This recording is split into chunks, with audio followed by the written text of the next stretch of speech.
Hey.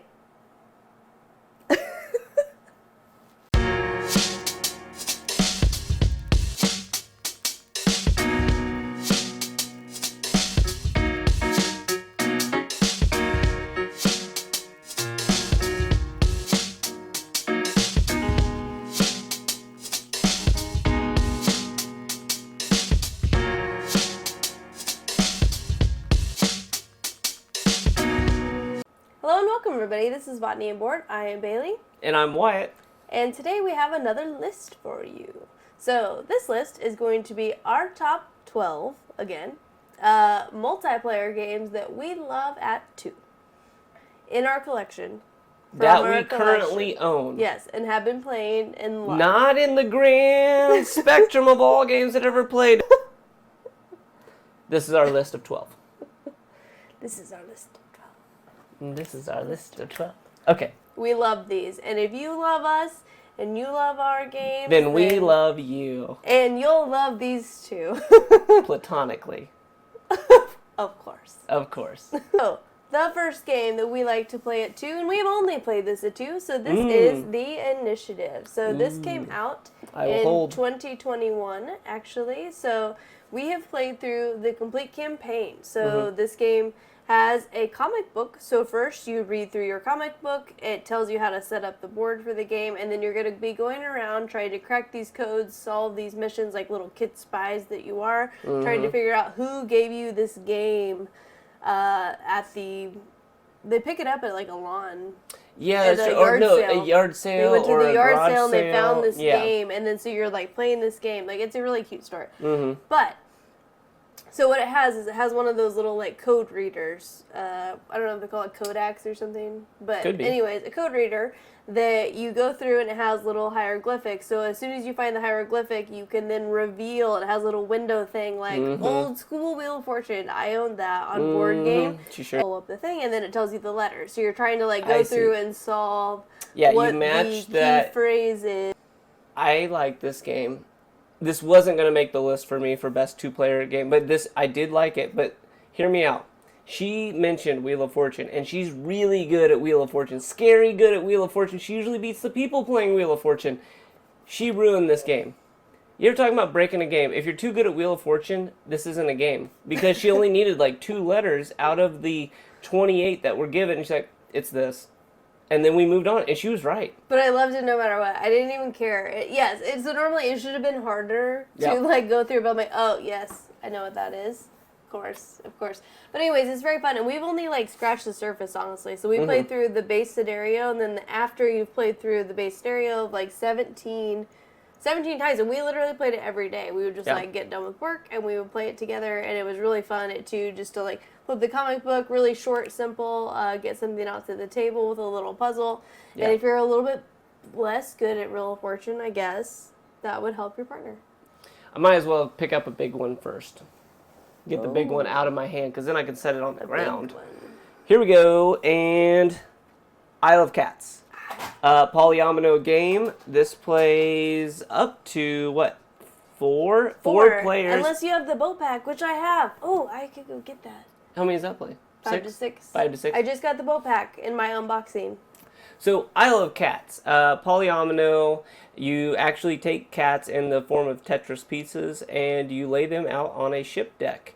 That ship deck has rooms that you try to cover with specific colors based on what would you call it? The cards that give you the objectives. Could I call it objective cards? They're. So you slowly garner objective cards that tell you, like, I want 7 yellow cats in the cabin, or I want 8 red cats, and so you go through and you cover the board in an efficient manner, dictated by random objective cards that you can draw from the card hand. Going forward with that, there's also like mice and other things on the boards that it'll ask you to cover that will be detrimental to your score, or if you happen to get a favorable objective card, it might say leave a certain number of mice, and that will gain you, let's say, plus 20 rather than negative 6.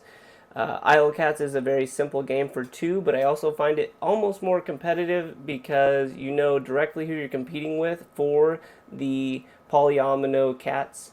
that are available, as opposed to 3 or 4 people playing on this. I think it could get more convoluted. That was Isle of Cats.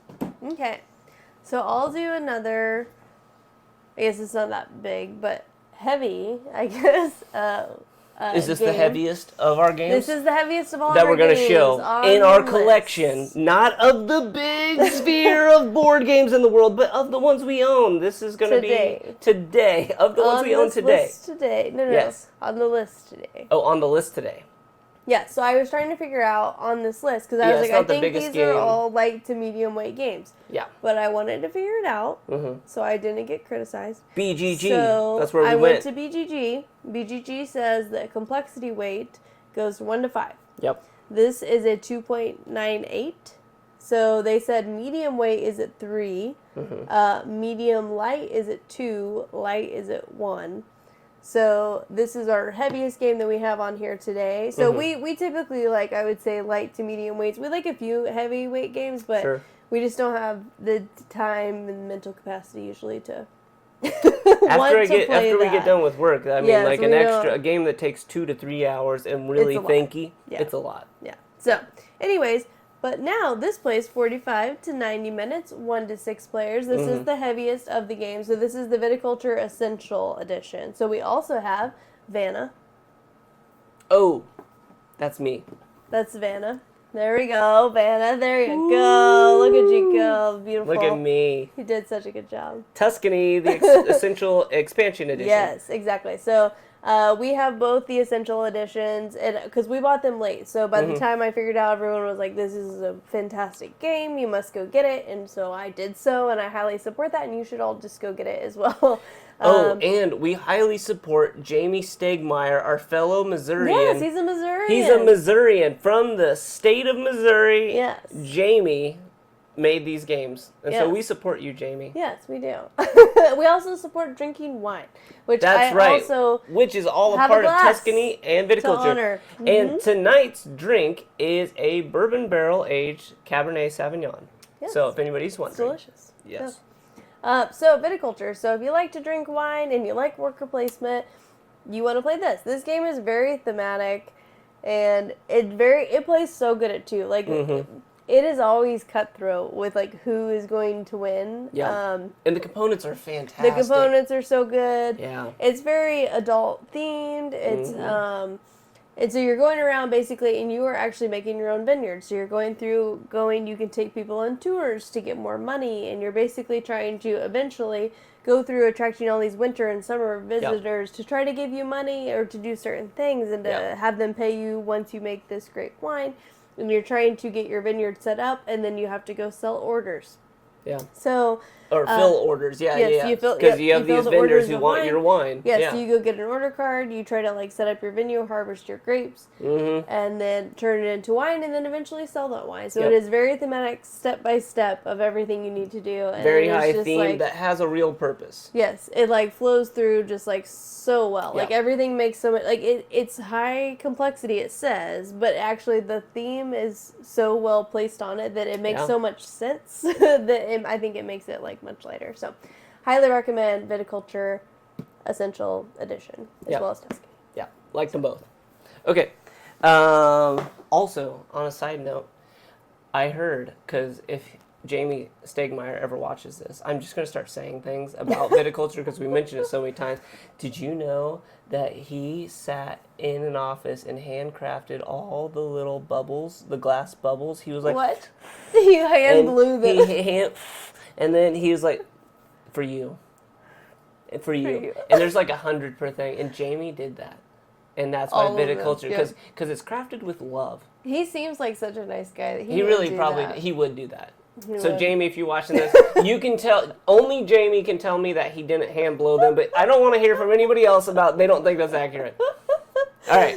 For what we know, we're a big fan of Jamie, and he could have hand blown all of them. I don't know where I heard that. It could have came from my own mind. It definitely But if it did, the only one who can tell me I'm wrong we don't is care. We'll Jamie start Stegmeyer. here. Rumor mill. And perhaps whoever published that game probably could tell me that was wrong. Stegmeyer, which he's part of. Oh. He's well, that makes sense because he was hand blowing it. All right. Next on the list, Chronicles of Crime. I like this game a lot. It's a mystery detective scenario, typically with a homicide. I know there's multiple scenarios you can play in the app, and I don't think we've played every single one. And can you purchase new scenarios? You can purchase new scenarios. I can tell you how to buy after you tell them about the game. Okay.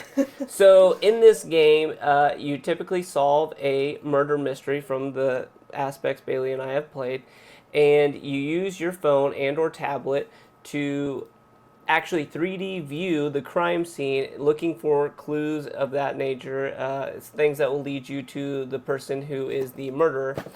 And the thing that's cool about this is as you clock things with your app, whether it's a item card or a place that you're going in the scenario, and it gets big. The world is big in this game. Like where you think you'd be stuck at the crime scene, no, you like travel places. And as you scan these QR codes, whether it's items or locations or people, time continues to clock. And the things you do during those time spans, whether it's like I decided to investigate Baley as a murderer right from the get-go, instead of finding more clues and then talking to Baley, that all affects how these games pan out. And I think that is the neatest thing about this game, is that, as an example, one of the games that we played, we really wanted to talk to, I'm just going to call him Suspect A.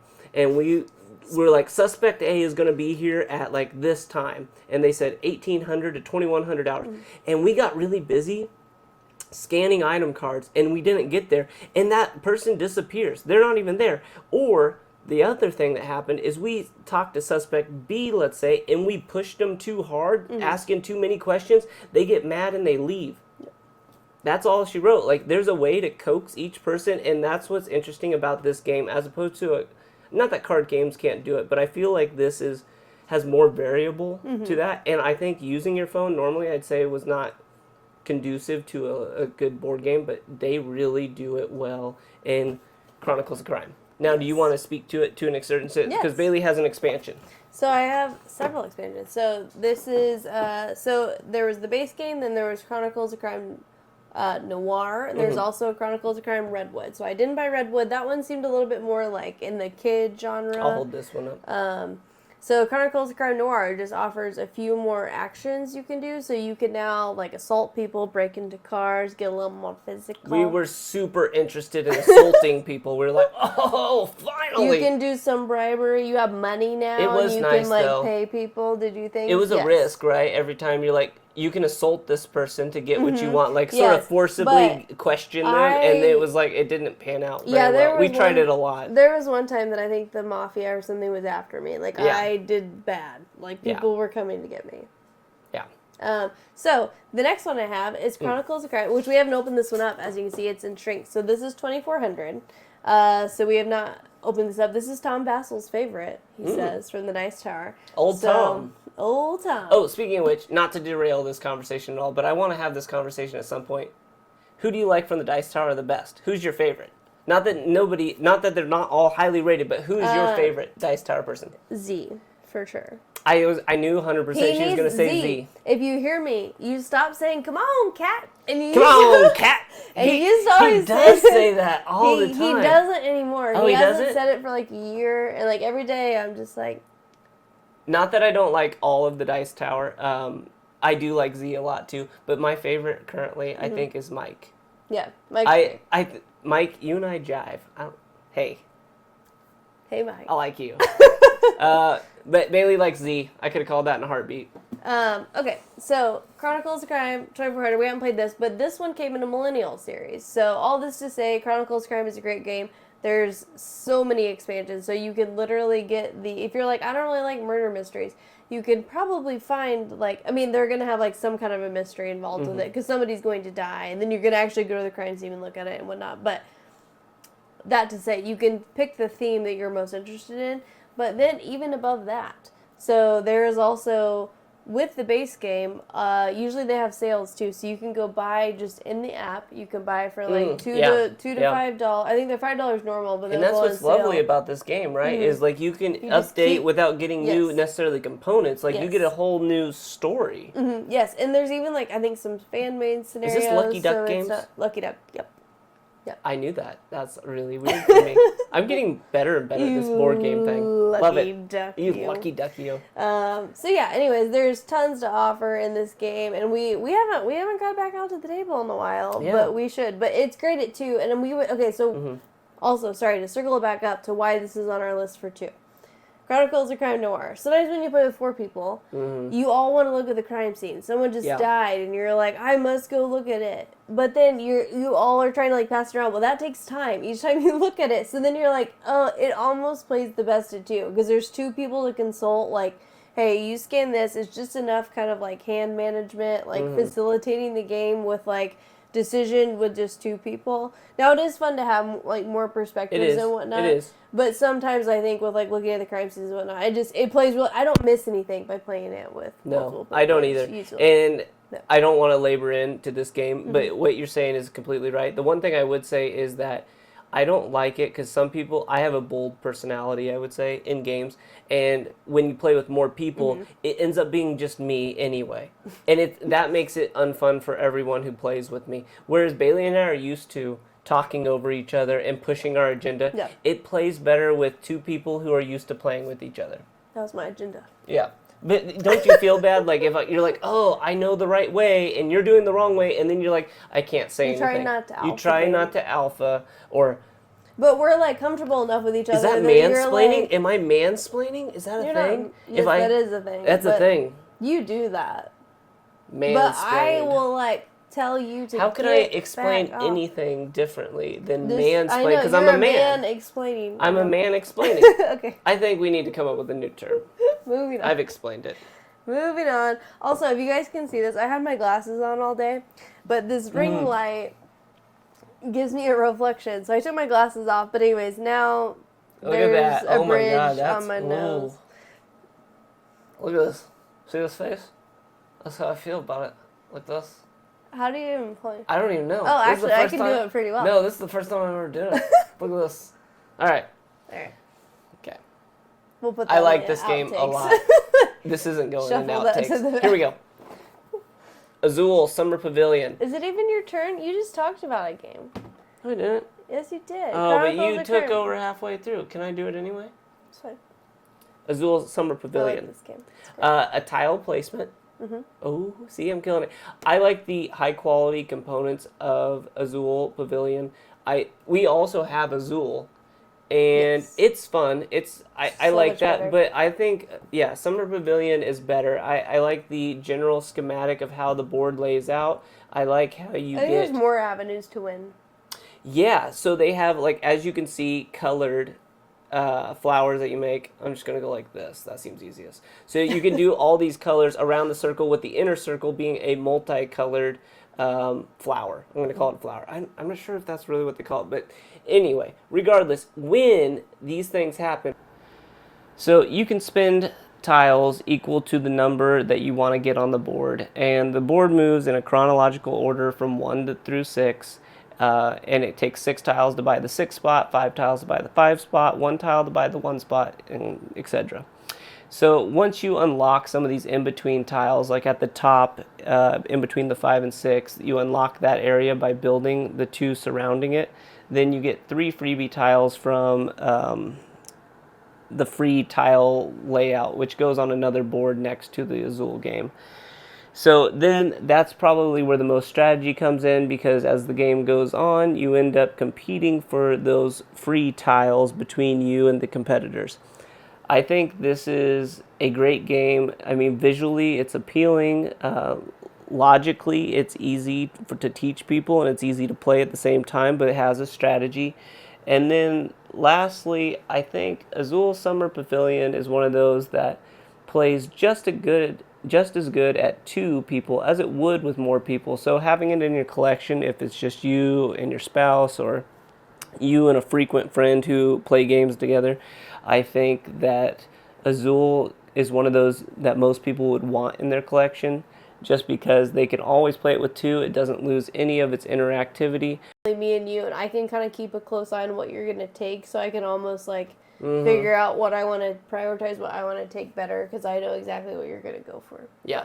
And Baley and I, like I said, we're really competitive, so it's clearly, I've been like, I saw what you needed and I destroyed it. And I took it. Yeah, I made sure you could not wall off the... Anyway, Defeat I don't know why we Wyatt. become robots when we get competitive. We're like, 0011. But Azul Summer Pavilion, I think it's a great game. Plays multiplayers, but it's fun at 2. Okay, so I get to do 2 games. You do 2 games. I have 2 small games. Do you want me? Oh, count. that'd be perfect. I think you're and right. it plays really well too. We really like it. So I honestly could have, if you told me it was only 2-player, I would have believed it. yeah. So this sets its foundations on basic card playing. So poker. So everything scores kind of if you have like a royal flush or a straight. The box is upside down. The box is upside down. So you see, there's the captain and the quarter and the 2 and the 7, and they have different abilities. But the difference of this game is you're actually deck building. So you're trying to get those good cards, those 2. So you're trying to build yourself a deck of like, this will later create me a royal flush or a double of whatever. Yeah. And so it's very interesting. And so you have all these little powder monkeys. And so you're kind of trying to like burn the powder monkeys, but yet they can kind of get you some treasure. I don't know. There's just because when you say the word deck building, she's trying to get rid of, because you start with a certain amount of powder monkeys being, I'm going to call them peasant pirates. Yes. In case you don't know what a powder monkey is, because I wouldn't know what a powder monkey is. But anyway, the low on the totem pole pirate is in your hand from the get-go, and as you build your deck, your kind of goal is, besides getting good cards, throw away bad cards so that you're always pulling good cards. Yes. Yeah. Exactly. So that's the deck building aspect. You're trying to thin your deck and only be good. So you're trying to purchase all these good pirates to make yourself a royal flush or whatever you're going for. So there's different scoring objectives. And that's what keeps it so alive at 2 as well, as I feel like there's always different things you can play. Like, oh, the person who buried the most gets the most points. The person who did the longest straight... That's a good point. You said an interesting thing there about burying the most.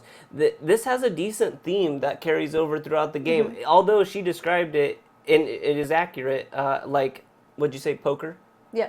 Like in poker hands or general card hands, it has a good pirate theme to a lot of the components. Like, you're actually trying to get treasure, and you're burying certain cards, or instead of discarding them. Like, I mean, it's a fluid theme throughout this. Like, it was well thought out. I've never thought about that before, but it's well thought out. Definitely, and they just had a Kickstarter as well. So we had bought this before. This is only $17.99 too, or something. I think for Miniature Market is where we got it.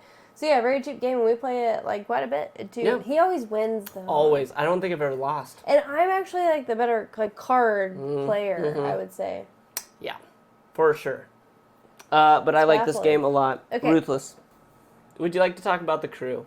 I would love to talk about the crew. Okay. So the crew is a trick-taking game. And so what's so best about this at 2 is you just simply implement the aspect of Jarvis. So whenever you're going on the crew, you're doing a simple trick-taking, just like you would play hearts or something else like spades, where you're all putting out a card. The highest card generally takes the pile.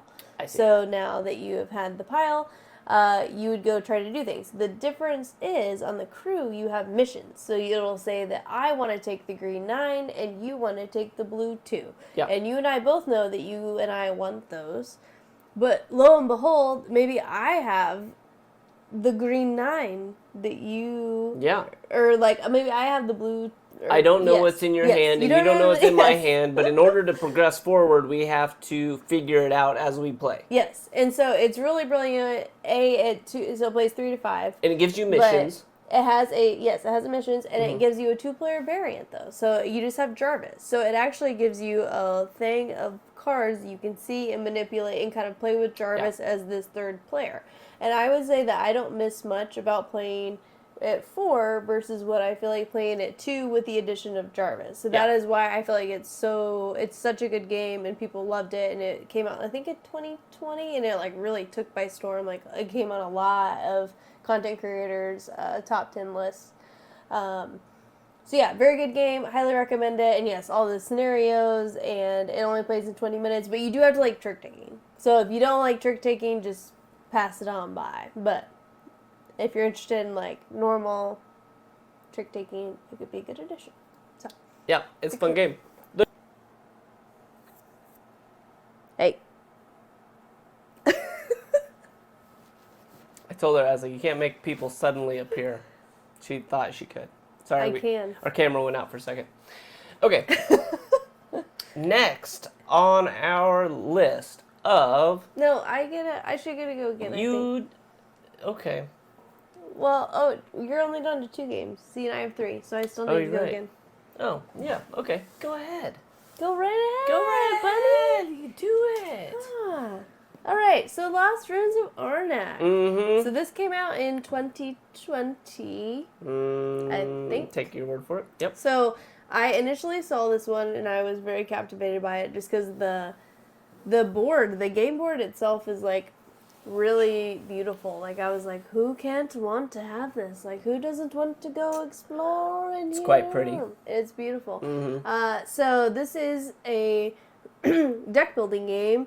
And so you're actually going to go purchase these artifacts. That sounds right. Yeah. Artifacts. And then there's also tools that are over here. And so it kind of like goes through where there's that little staff in the middle. And so there's more artifacts towards the end of the game. So you kind of build up your deck with the tools at the beginning of the game. And then later you have the artifacts. In your turn, this is why I think it's so good at 2. So this is a very popular game. Very good game. A lot of people like it. It's not light. No, I would say... And it takes a long time to play. It takes a long time to play. Even at 2. Even at 2. So what do we call it a long time? We should clarify. It takes at least 90 minutes. Yeah, I would say... Well, it says 30 minutes per player, but when I would say 8. Wow, you're right. They are dusty. They're so dusty. Christmas dust. That's right. It's beginning to look a lot It's beginning to look a lot like Christmas. Christmas here in Missouri. It's supposed to snow, everyone. That'll be delightful. Yes. So, back to the game.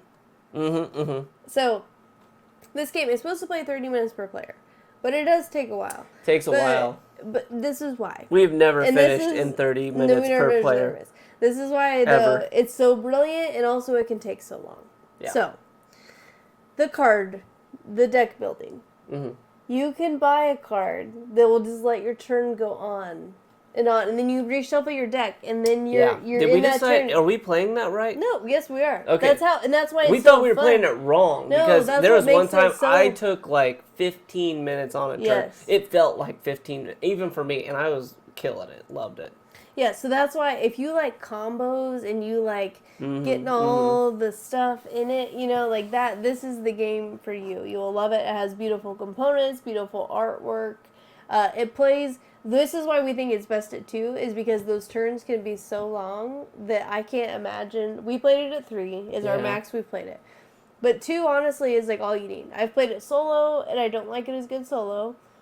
Although they did make a new little scenario pack that I haven't exactly went through. But I played it through solo a few times, and it was like not my favorite. But I liked playing it at 2. I like it at 2. Yeah. 2 is our favorite of this game. This is a very popular game. So that is why it is on our list. And this one's pretty high up on complexity, right? Yes. This is second highest. On this list. Right after Viticulture, this is the second highest on complexity. Yes. Yep. So if you're... an upper 2s? Yes, 2.85 or something, I think it was. I agree with that. Yep. I also thought this was very thematic. It had a lot of... Very thematic, great components, a lot of fun. Yeah. So much fun. A lot of avenues to win, too. It'll take you a while, because you're going to get really in your turn, and it's not going to seem like it takes very long for you. Takes a long time. But your opponent will be like, get over with your turn. Yes. Okay. Hey, before we move on, I'm actually kind of curious. Your shirt says board gamer, and I realize I'm just in a gray shirt. We're both in gray shirts, but whose shirt is that? Oh, this is from Tantrum House. So, okay. If you guys love Tantrum House, That's a nice shirt. Tantrum House. So on their website, or you can back them on Kickstarter, and they also sell their shirts there. But if you go to tantrumhouse.com, we're not sponsored by them, but that's where I bought the shirt. They have board gamers. I just think it's a nice shirt. Honestly, I didn't know who, because Bailey loves board games, so like she gets lots of board game shirts. Santa Monica, which Tantrum House also loves. I'm unveiling this game. Santa Monica! Wow, I like this game. This is an AEG game. It plays, 2 to 4 off the top of my head. It could possibly play more than that. I don't see that listing. 2 to 4. 2 to 4, I'm killing 45 minutes. It says 45 minutes. I think that's pretty accurate. I say 30 to 45, honestly. Wait, 2. You actually, ready for this? I do like this artwork. It's really nice. I like a light pastels, but there we go. So you're going to build your own boardwalk, and this is actually kind of how it looks. You're going to lay down a central card where you will start from, and then as you build out across, you will get different things like shops and or beach, and you move in a 2-tier, I believe. Yep. 2 tiers, and those 2 tiers you have to be walkable for your little meeples. And it is who again? So there's the locals, which are cool looking. They have little sunglasses, and they're the blue people. And then there's the tourists with the big, like, nerdy cameras. That's right. And the orange. Yeah, and they look a little bit frumpy. And then you collect, do you call those sand dollars? They're like seashells, but like sand dollars? Frumpy maples. Frumpy maples. Do you call those sand dollars? Sand dollars, yes. And you use those as the points, right? No, not the points. Those allow you to trade those in, so you can do special actions. So it will allow you to use this $100 action up here. So you'll have like a couple above, which will let you like switch out. So you have this card drafting mechanic in the top. So you're like, ooh, what to put in your little tableau as you're building out your own beach. Yeah. And so you can manipulate the board. You're building out your own boardwalk. Yeah. And pull out pieces of your boardwalk. Below it, it gives you the objective. And that leads you to the scoring objective, and that tells you how to distribute your tourists and locals appropriately. This is a really fun game. I think it plays really well with 2. I don't think it matters if you had more, honestly. Because there's not much player interaction ultimately. You draft the cards, which is like taking something from someone. But other than that, you are building your own boardwalk. So that's why we feel like it's just as good at 2. Yeah, it's a great game at 2. I love it, and I love it's lighthearted. Like, even if I lost this game, which I rarely do, but if I did... if I did lose this game, I don't feel too bad about it. I generally enjoy my time playing Santa Monica, and that's an AEG game. Okay, you get to go next. Yeah. I do apparently love AEG. If you watch our top 30, I love AEG. Okay, so, and next on our list, Pandemic. In this game, you are going to be fighting off a pandemic, which is so relevant right now. And so who doesn't want to do that? I do. She does. So you're going around, each of you have a special ability which will allow you to do something to help you cure this pandemic. So in order to win the game, you're going around fighting infections in all these cities. You want to cure all 4 of the diseases before the epidemic breaks out entirely, or before you run out of your little investigator deck.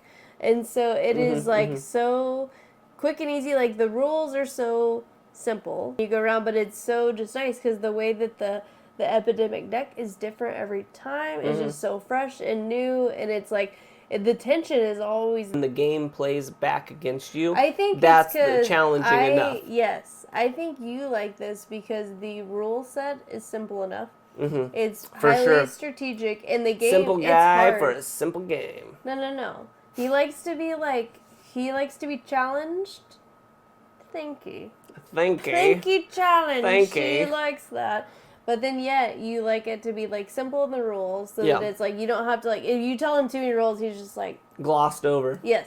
So he likes simple rules, but then when you can give him like a good crunch, and the game is hard. Just by the virtue of how the deck comes out, it's always I think the game competes against you hard enough that I like this game a lot. Yes, exactly. So I think that is what does it for you. I don't think it's that you have a special ability that makes you like it. But that's a great part too. I don't like cooperative. I want to be clear, and I like this game. Yeah. So yes, that was Pandemic. Highly recommend anybody to play at 2. Yeah, at 2. That's the only way I know it, and I actually like it. Yeah. Okay. Ooh. We'll both talk on this one. I like this game. Oh, that was a lot of jangling. Is this a Stonemeyer Games again? Yes, it is. Yeah. Jamie Stegmeyer, a local Missourian. That sounded like someone. We don't normally pull open the game. This is like the first time in a list that we're actually pulling the game out. But the artwork Wow. This is the back of the board. You don't have to do anything on the back of the board, but they did. The front of the board. Actually, now that I've seen the back of the board, it kind of makes me wonder, you could have done better on the front. No. Red Rising, one of my favorites. It is a card drafting game and set collection. Yes. We use the alliances that they have created amongst each faction, and I believe it's listed on the bottom of the card what they would like. Yes. How to then profit from it. And so this is the same sort of scenario. You're going to essentially grab cards and use them based on what's on the bottom of the card to build an alliance, which is like red might be friends with black. Gold might be friends with blue. Actually, why it's so good at 2? Yeah, oh yeah, why is it so good at 2? So why I think it's so good at 2 is so when on this game, the method in which you draft your cards. So you have this central board here. Yep. And so you only can draft the card that is showing the topmost card available. Okay. So what I think is so good at 2 is honestly like, and this could also be why people say it's the least good at 2. But at the same time, I think it's the best because I feel like I have the most... So some people could say this is the worst game at 2, but we're going to say it's the best. Yes, because... And here's the difference. In my opinion, the way you have to pick it up, I'm kind of like, okay, here's the cards I have. Yeah. Pretty much what I'm left with and what I'm manipulating is the top of the deck, the cards I have and the cards you have and you're shuffling down. Yeah. I actually think I can manipulate the board and throw something away that I fully intend on getting back. Yep. Intentional chucking. Intentional chucking. Yep. And I don't think I could do that in a 4-player game. I agree. I put a thing that I'm like, I'm going to dig you back out, baby. I love you. I'll get you, Mustang. I'm going to get you back out, baby. That's actually a really strong argument that I actually think I'm ready to move on from Red Rising because what she's saying there about why it plays good at 2 is being able to intentionally throw something away only to later pick it back up, I think is going to pull in right into our next game. Segue. 5 Tribes. And you're going to let me talk this time? I'm going to partially let you talk this time because I love 5 Tribes. Vanna. All right. Vanna White. Do it better. Oh! Oh! Your hand gesturing is shit. You got shitty hand gesturing. 5 Tribes. Alright. So this is 5 Tribes. Yeah. My number 1 game of all time. If you like me, you please play this. Great game. Yes, so good. And so why this way so good at 2? Again, why did this make this list? Well, because it's my number 1 game of all time. But it plays so good at 2, if not better at 2. And why is that? Because once you've got strategic with it, you can get even more strategic with it. And you can set yourself up in 5 Tribes on the 2-player version. Thus the card chucking that I'm talking about. Yes. So... But not cards anymore. Not cards anymore. So 5 Tribes, if you don't know, to start from the basics. What is 5 Tribes? Well, 5 Tribes starts with a Mancala mechanism. You have these little meeples, and they're all different colors that have different attributes. You're going to be dropping 1 off at each place you go to walk around. The last one you drop, you're going to pick up all the same colored meeples at that spot. That is the action color you will take. Yes. So if you ended with white meeples... With some rules about the how you go around, but yes. Yes, I just said that. So you drop 1 off per thing, and then you pick up at the end. I cleared it all up, and he asked me questions anyway. This is why I don't talk. Go ahead. So... let's say I just dropped off all my meeples per the drop-off instructions that I went over. Yes. And then, my young pretty, you then go and you pick up all of the same color meeples. Yes. Let's say I picked up green. Green. Green was resources. So resources. That's right. Then I get to pick up 3 resource cards. So the different, like, you move meeples around, it's so puzzly, and then the meeples you drop off. But why it makes it so good at 2 is because you can set yourself up. You're trying to pick up that 5 green meeples. You're like, well, let me just drop some green off over there while I go But don't through. skip the part that makes it the best. The bidding. The bidding. It's bid. the bidding. So the bidding, because in the 2-player situation, you either go first, second in a row, or you go first, third with a gap in between. And whether you're first, third versus second, fourth, doesn't ultimately matter. Real fast. Yeah. Because they will know what this means. There's a bidding mechanism. You have to bid who goes first. Whoever does the most money gets the... On normal game, you get 1 token in the pool. On 2-player, you get 2 tokens in the pool. So you get to go 2 times per round. So therefore, you can either go back to back, or you can go spaced out, or you could be like your opponent went back to back and you were at the first and the last. Yep. And so that is what makes it so interesting too, is because like if you can put yourself in the situation where you're like super set you, it's like we alley-oop ourselves. Yeah. And you're just like, oh my god, like instead of looking like, oh, I wonder how to make the best move after Baley does her next move, I'm going, how do I make a slam dunk that is super epic from my own move? Yeah. And whether that is right back to back, because sometimes that's advantageous depending on how you look at the board at the beginning, or I'm thinking like Baley's gonna do something here and I'm gonna do this one move at the first spot, and then at the 4th spot I'm gonna do this epic move. So I think there's this like level of, it's like chess. I'm like 20 moves ahead, or you feel smart if you do something amazing, and you like can space yourself out to do something amazing because of the bidding. And that's what's amazing about 2-player for me, is the bidding. Yes, exactly. So that is why it is on our 2-player list. Yeah. As are all these games. Just finished our last game, 5 Tribes, and that was the last of our best 2-player of a multiplayer game set that we think plays best at 2 or plays just as well at 2 as it would at more players. And so, Baley, I'll let you take it over from there. Yeah, so let us know in the comments, what games do you like to play at 2? Are there any that you think that we are missing in our collection that we should check out? Please let us know. I would love to gobble them up and buy them. But with that, thank you guys so much for hanging out, and we'll see you next time. All right, see ya.